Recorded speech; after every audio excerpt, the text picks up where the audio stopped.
Right. Good afternoon to everyone watching and listening to us out here. It's a beautiful Saturday afternoon in Columbus, Ohio. Time check right now is 9 minutes past 12. Of course, my name is Njoya. You can always call me Mike Boycee. This is Mike, whichever way. It's all about entertainment on the speaker radio. And today is a special day. There are a lot of things that we are going to be talking about. But before I do that, I'm going to usher in my co-host in today's special edition. How you Danlette, doing? I'm good. How you doing? I am really well. Fatima, how you doing, Fatima? All right, nice to have you both with me on today's special edition. Today's another edition of the new American Book Fair. And this is the fourth edition, if I'm not mistaken. And basically, what this all about is showcasing brilliant minds in the immigrant community. People doing wonderfully well in the field of arts. People who write beautifully well, people who paint beautifully well. Brilliant man in society that's trying to showcase them with this special program. Special thank you to the organizers. It's a beautiful endeavor, so we really need to appreciate it. And in case you want to join us, we are in Carl Library. The address is 211 we have Carl Library and address. Does anybody know the address? You know the address of this place? You know the address? Once it's Cairo, Columbus, Metropolitan. Once you say it, All right. So the address is actually 5590 Power Ohio. Thank you. And in case you want to join us, we're going to be here from right about now to 5 p.m. Before I go further, we have an author with us. She came all the way from Minnesota to showcase a beautiful book. And her name is National. No,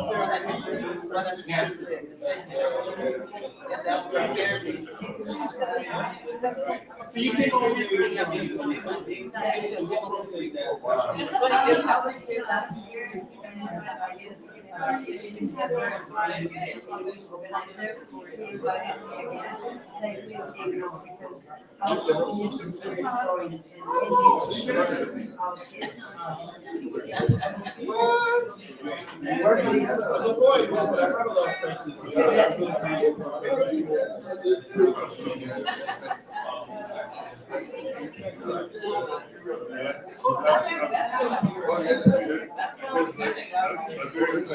I'm not so good at asking questions. If I see somebody to go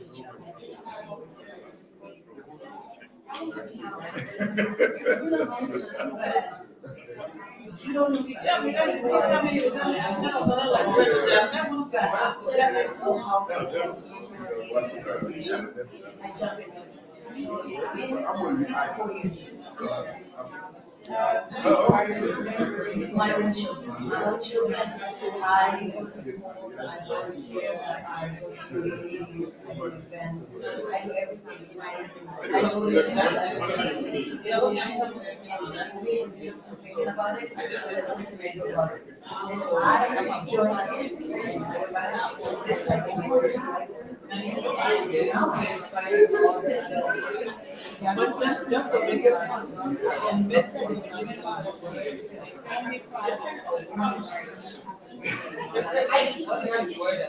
focus on my so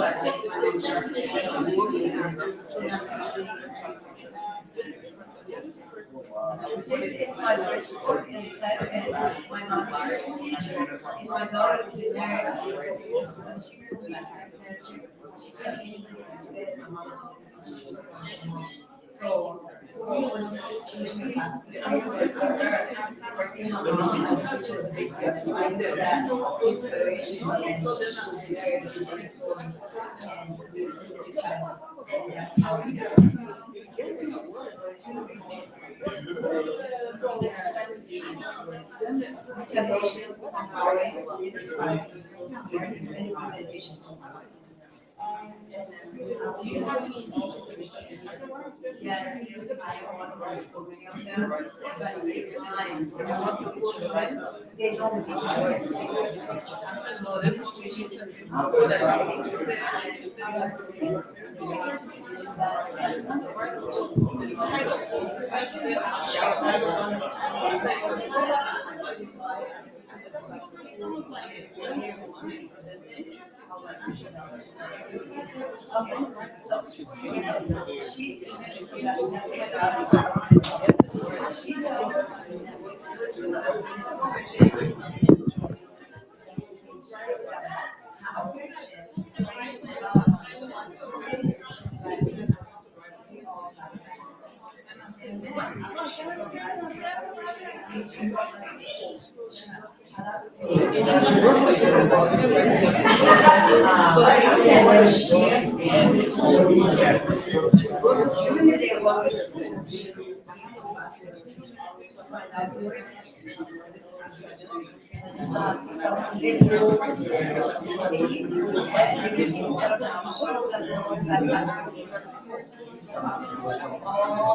I love it.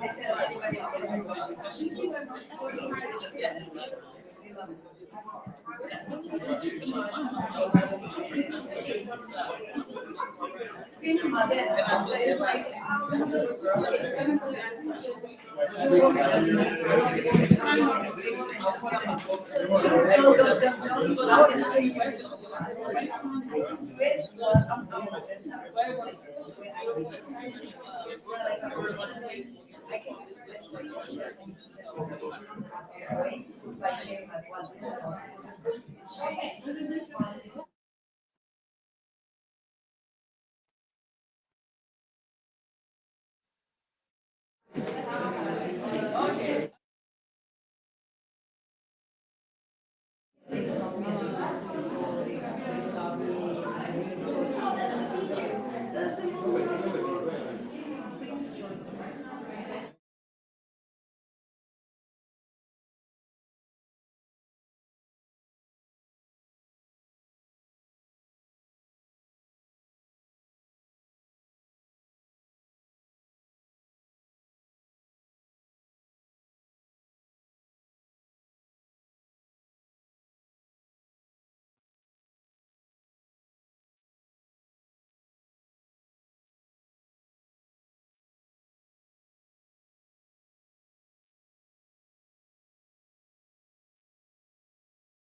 So long, we have to change and I love the way it's right now. Exactly. Exactly.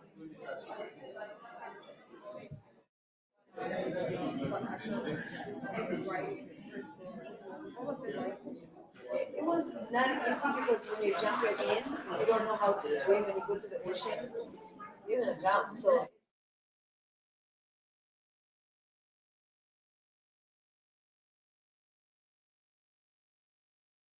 who's new or anybody who wants to do it, do your own research before you jump into it. Everybody has a story to tell, but do your research before you jump into it. Yes.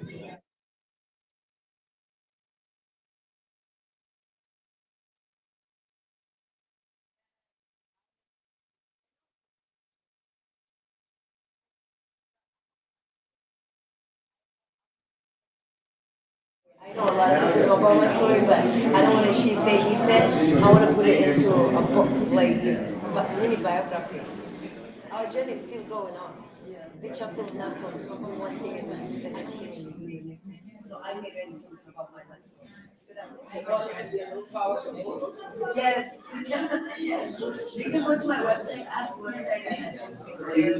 www.authornusra.com. You can find the books on my website. You can find books on Amazon. You can find on Barnes and Noble.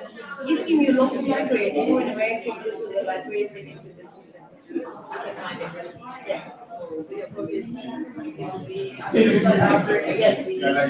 Walmart, Target, Amazon, all over the place. I'm proud to say that, and I'm happy that presentation is very everywhere. Yes. Do you have any final words for those who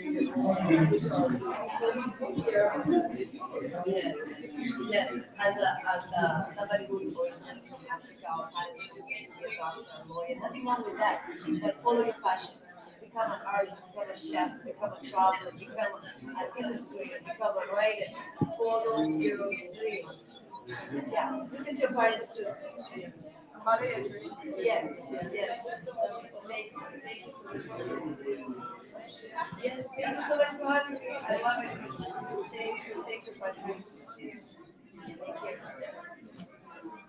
Alright, that was one of our authors here. And she has a book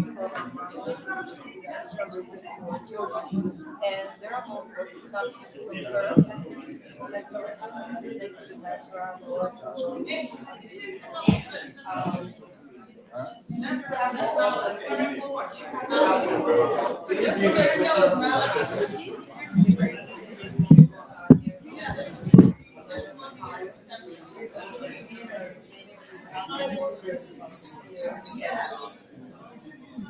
so guys, how do you feel today?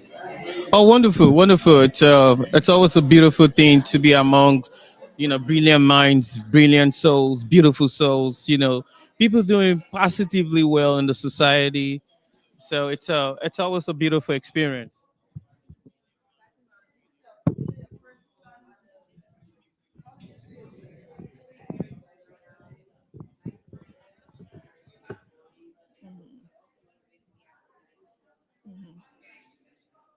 That's amazing. Do you feel inspired to maybe write books in the future? Mhm. That's amazing. What when you heard about the New Americans Book Fair, what did you look forward to? What did you expect?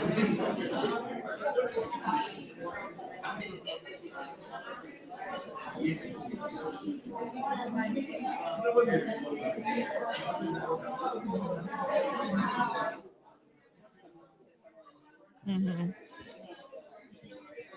All right. That's amazing. So we're still here at the Cairo Columbus Metropolitan Library where we are here celebrating stories, literature, culture, and just showcasing our stories as immigrants and telling our stories, what we are about. And yeah.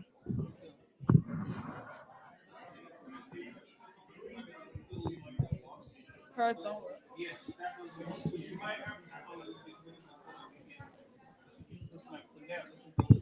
So the author one wasn't working. Hmm? Yeah. Oh, 1 second. We're trying to. He said that Mike's only one work. I don't know what you want them working. Try to remove that thing. He said try to remove the plug and put it back. Yes.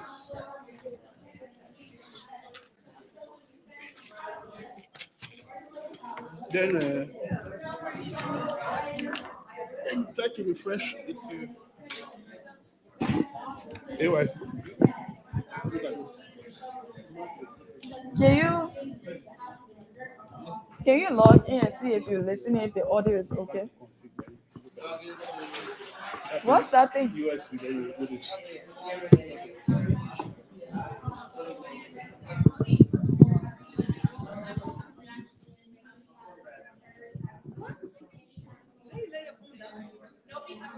I don't understand. So disappointed. She gonna get a new man. She gonna get a new man.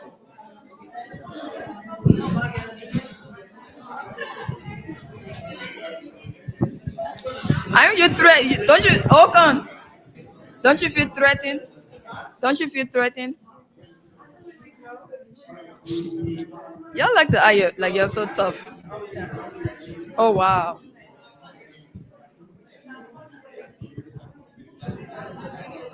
It's not on, right? Yeah, yeah. I just turned it up.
Do we can we slide this table some because there's no space there. This one.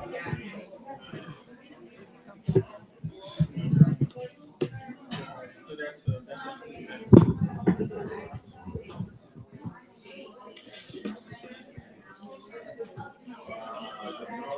Do you have your? Kiki, bring me the book, please. One book. Thank you.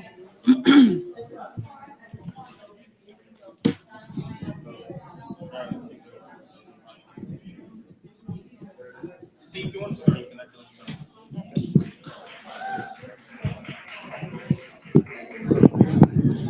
All right, welcome back. If you're just joining us, we are here at the New Americans Book Fair. This is the fourth annual edition of the New Americans Book Fair, and we have another author here, Dr. Lizzie. How are you doing today? I'm doing very great. Thanks for having me. You're welcome. Is it your first time at the book fair? No, it's actually my second time, but the first time as an author. Oh, that's amazing. Were you here last year? Or Yes, I yeah. was. How do you feel being here this year and last year? What's the difference? Have you noticed? So last year I came as a guest, someone who loves to read. I bought a couple of books. This year I'm coming as an author. So there's a difference, right? Now the stage, I get on the stage like the people who did last year, but I also feel like the book fair is a good platform for any and everybody to just show up and visit. Then you can tell if you want to write a book or you just want to be a regular visitor or guest. That's amazing. When did you get inspired to write your book? From a very young age. And I've been that child who would write stories when we would go from one village to another back home, and I just could not preserve them. So writing has always been my strongest point, reading and writing. And this is the book. Do you mind if we? Not So the title is Unseen No More. Okay, tell us about is. So this is your first book. yes. first published book. First published book. Yes. Tell us a little bit about this book. So on Sin No More, which is now a movement, is about a main character, Evelyn Carter, who from a very young age was always told that there's certain things she could not do because she's a woman, she's a girl, and for some reason she just chose not to listen. The main reason why she did not listen was because her mom always encouraged her. When you read the book, you will find that whenever her dad says something about don't do this because you're going to scare men away, her mom would say, let them be scared. And that word, let them be scared, just led her on from one challenge to another. So she overcame what we coin as imposter syndrome.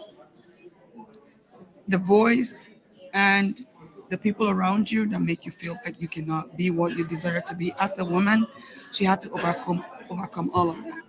So it's a story of a journey of resilience, empowerment, ambition, and overall achievement, especially for women.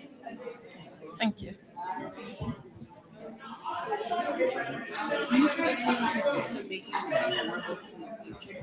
Definitely, there's going to be a sequel to this one because this book ends. If you read it, and I hope you read it, I pray everybody gets a copy. When you read it, you will find that when she got to the top, there was a young girl who was watching and following her, and in that moment, the girl decided, you know what, I'm going to be an Evelyn Carter. I'm going to take it another notch. So yes, What is your, since you've been writing from a young age, what is your writing process like? it's an everyday process of thinking, journaling, processing, observing, because most of my writing is not just imagination. It's more about lived experiences, my experience, other women's experiences, stories that I've heard, and it's a process of thinking, journaling,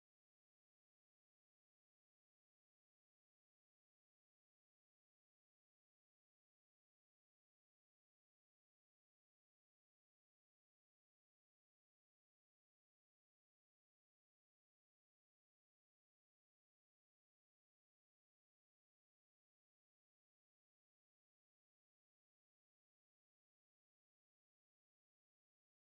observing, and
So, so actually we're back on right now. So That was a good yeah, one. yeah, yeah. I email Do you have the yes. time? Wow. So I have to disconnect from the internet and use my own personal hotspot. So I wish I you knew we don't would have have to start stopped. all over. Yeah, you can just come in and.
All right, guys, if you're just joining us, this is the New Americans magazine. We're live on Apex.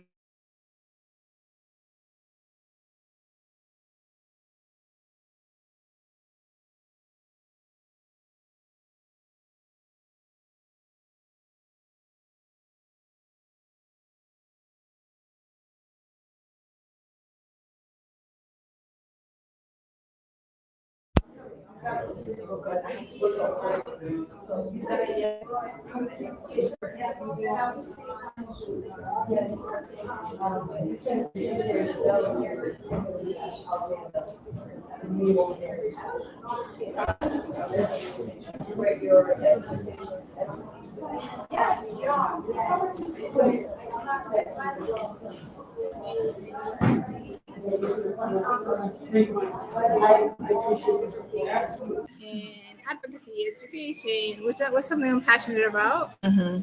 It exceeded my expectations for sure. That's amazing.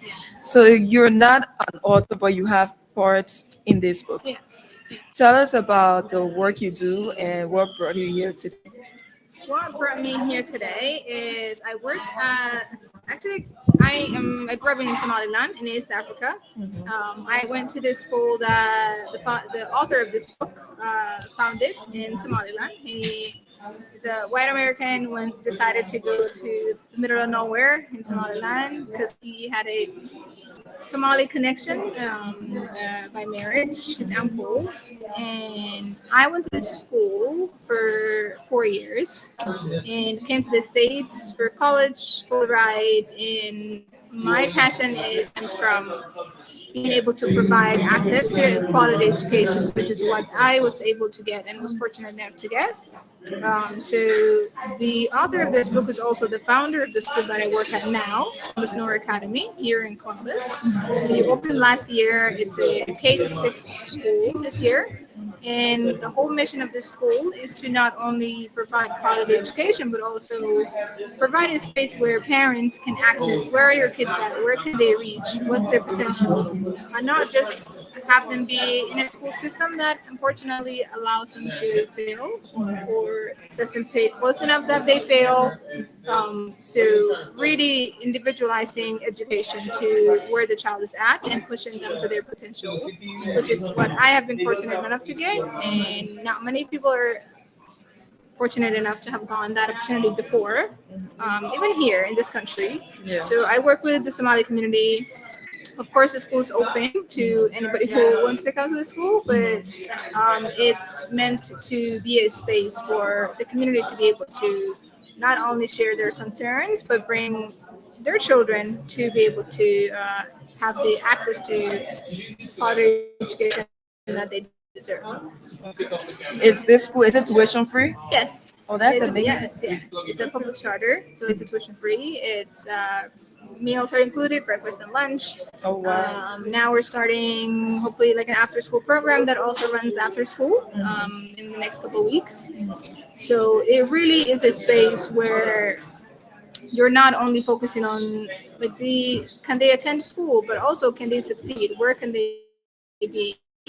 How can you challenge them to be able to be passionate about education, be passionate about how that they can improve and get somewhere, and really showing the grow. And we've only been operating a year now. This is our second year. We're going to our second year, and our data does show that students who came in like really low have gone above and beyond, and improved, and we're able to do that because we are individualizing their education. We have a very small classrooms where every child is getting that like attention that they need and deserve. And being able to do that has been a privilege for a number of students last year and more this year. What is one challenge that you guys have faced at the school, being a tuition free school? And what was the question? So how do you guys get funding, especially because I know there are staff also Yes. there that need to take pay and everything else. So how do you get funding? It's a public school, so we do get government funding, and we do have other like possible grants and things that the school is funded by now. The founder of this school has his own organization, Mamiso, who supports the school as well. So there's like a number of different avenues that the school gets funding to be able to function and operate. But mainly it's because it's a public school, so it does get like government funding. Yeah. Thank you. So when like there is like doing down, like you're struggling, like what life models or books do you go by to keep going? My goodness. I think my go-to is like if children like know better. Like I work in school now. I'm teaching kindergartners. I worked with other students as well. So it's saying like if children know better, they can do better. So you behaviorally, academically, I think at times we expect them to know better and not realize that maybe we didn't teach them how, or they don't know how yet, or there's a number of ways that they are not doing as well as they could be doing. So if a child could perform in a task, they would perform. They would not hold themselves back. So if you have a fifth grader that's not performing at a fifth grade level, maybe they don't know how to perform at a fifth grade level yet. So being able to meet them where they're at, teach them that they can do better and they can perform. We all love success, even children. Sometimes we kind of see them as children and not as little human beings. So I think it really comes down to like if they know better, that they will do better and that they will succeed. And it's our job to do that. It's our job to get them there. Yeah. That's amazing. So you're here, and I guess you have met some of the authors, and you have networked with other people here. And from what you have seen, what do you think is important for us as immigrants to share our stories? Hmm. I think as immigrants or as any person with a background that, of course, is different, is to be able to share your voice. You don't know who you're reaching at the end of the day, so your voice would reach somebody, and you will connect with somebody. And I think oftentimes we minimize our success and make it like, oh, anybody could have done it. Maybe not. No, maybe not everybody could have done it. Maybe if they had the resources, but you've done it. So really highlighting the success, really highlighting the work it took us to get here and where we're at is something. And it's something to be proud of. It's something that I'm working on to be proud of. So really, it's not bragging, it's sharing facts of how you got here, how hard you worked to get here, Yeah. and taking that, because if you were talking to someone else today, you would tell them to be proud of like their accomplishment, what they have done, how hard they worked. But I think doing the same for us and speaking that and saying that out loud, at times it's just a reminder of that you can be proud of yourself too, like as you would recommend someone else to be proud of themselves and their accomplishments and their success. Yeah. Thank you. So the author is not here today of this book, Yeah. but tell us where, if anybody who is listening and get inspired by this book and by the work that the author has done in Somalia, in Somaliland, Yeah. how can they get this book to be able to read it and get the full detail? It's definitely in Amazon. I can't think of other places. I'm sure there's some other book sites that's based on, but definitely they can find this on Amazon. There are a few copies here today that people can take. But yeah, they can access through Amazon for sure. Yeah. So the book can be found right here today if you want it at the New Americans Book Fair right here on Cairo, Columbus Metropolitan Library. It can also be found on Amazon. We want to thank you so much for talking to us, and hopefully we see you around to talk further. Thank you so much. Appreciate it. Thank you Thank for you. having me. Appreciate it. Thank you.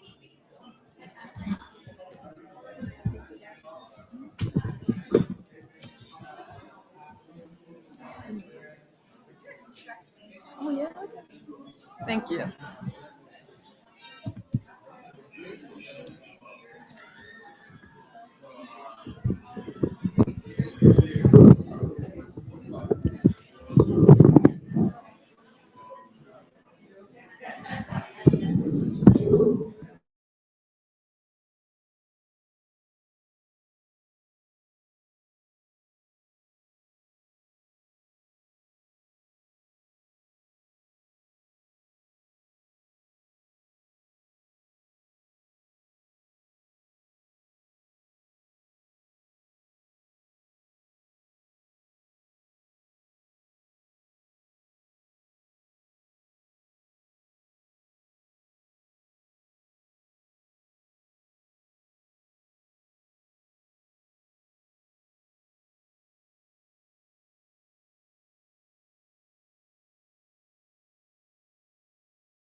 Right.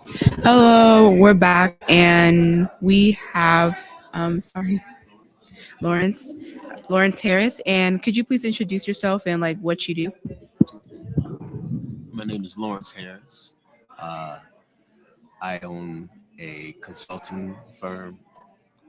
We are functioning right now, and it's called the Lemio Path LLC. And we don't have a brick and mortar business yet.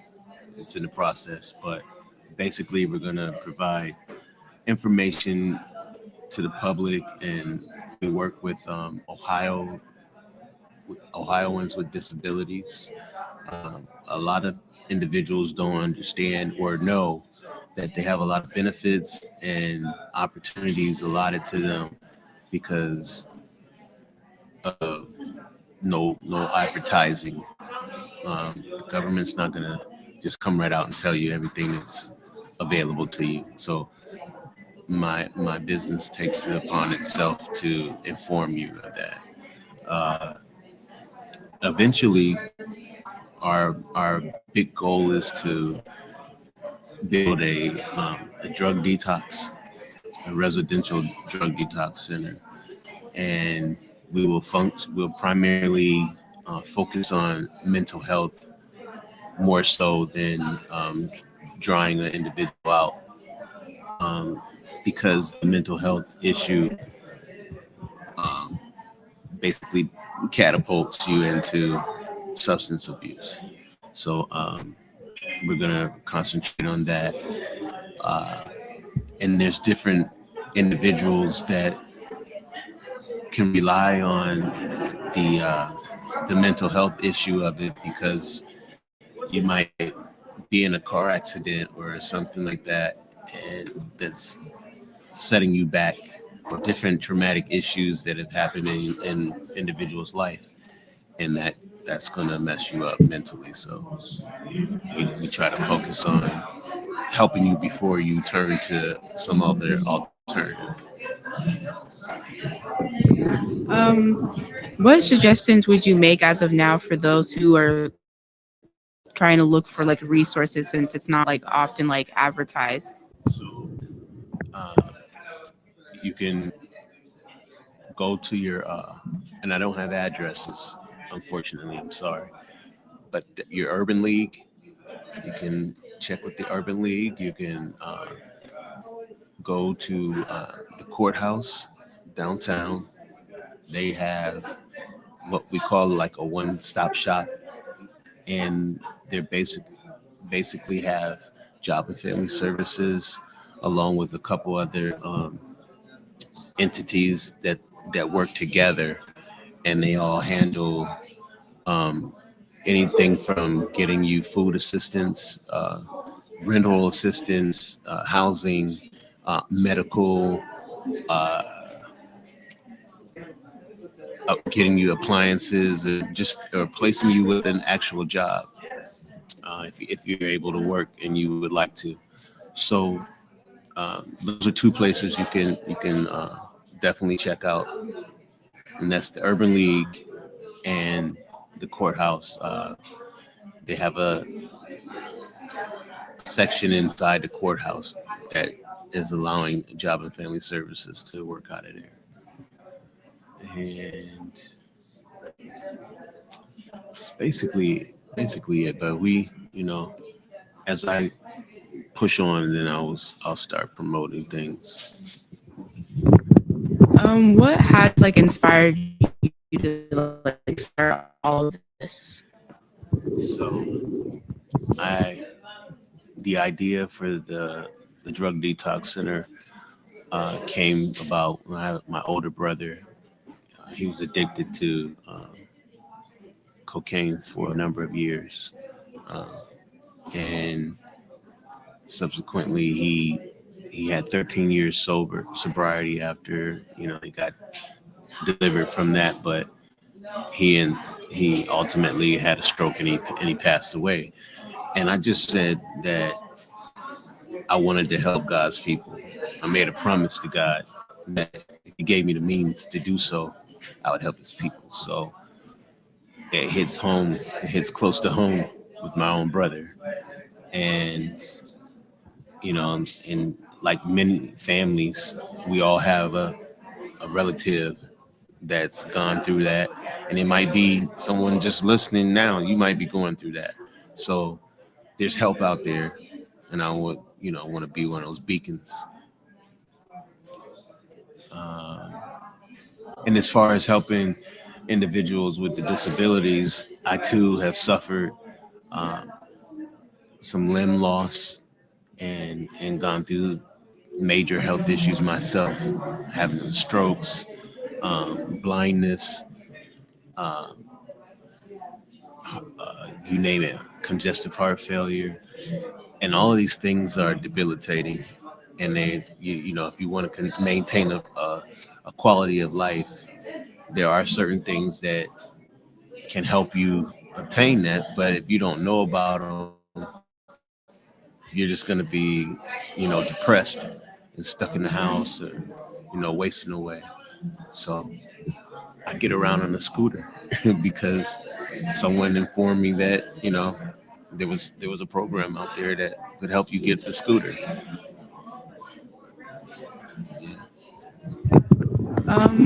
What advice or tips would you give to those who are struggling with like similar issues that you may have with like disabilities and they're feeling like it's debilitating, it's making their life harder? I say pray, number one.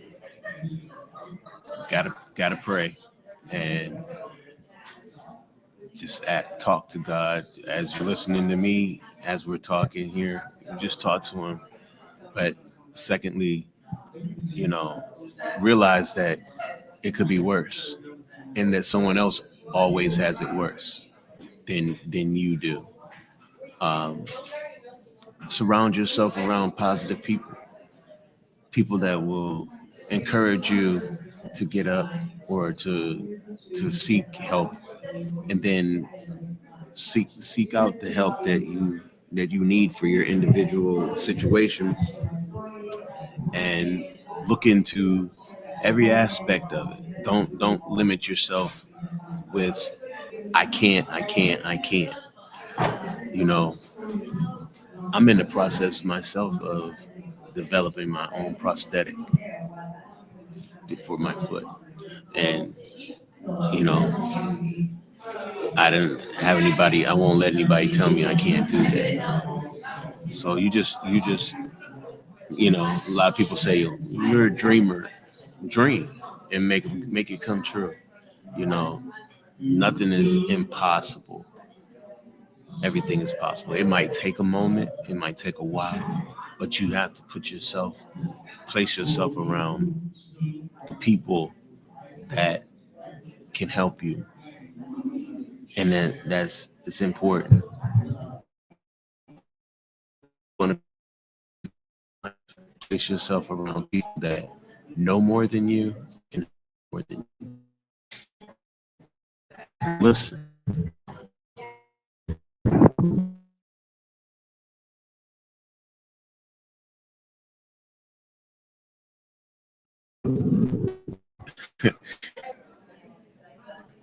None that come to mind right offhand.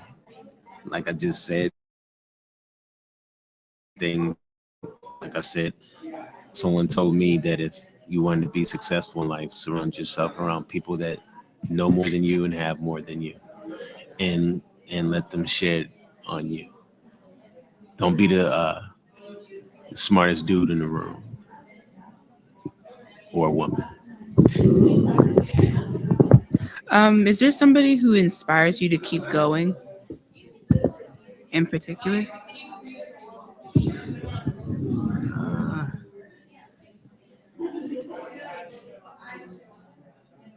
and just my sister, I would say. She's my father was my hero until he passed away a couple years ago. But I would have to say my sister, because she's been through a myriad of health issues herself, strokes, and different health, situations, but she's always fought and had a, a pleasant personality and good spirit about her. So I watch her, I talk to her a lot, and yeah, so she encourages me. Yeah. Is there any last words you'd like to say, like before? Just glad for this opportunity to share uh, just a few nuggets to anybody that is listening and can grab a hold of anything. If I hope I help somebody and give them some insight to someone who feels like maybe you know I'm trapped and I don't there's no way out, or you know I can't fix my situation. You can, but you have to be persistent. You know, this time last year, well, before then, I was homeless, and again, I just kept pressing and pressing and pressing, and now I have my own place. And I'm able to, do what I need to do and maintain. And my journey isn't over. So, yeah. Thank you so much for coming on here. We hope to see you next year as well.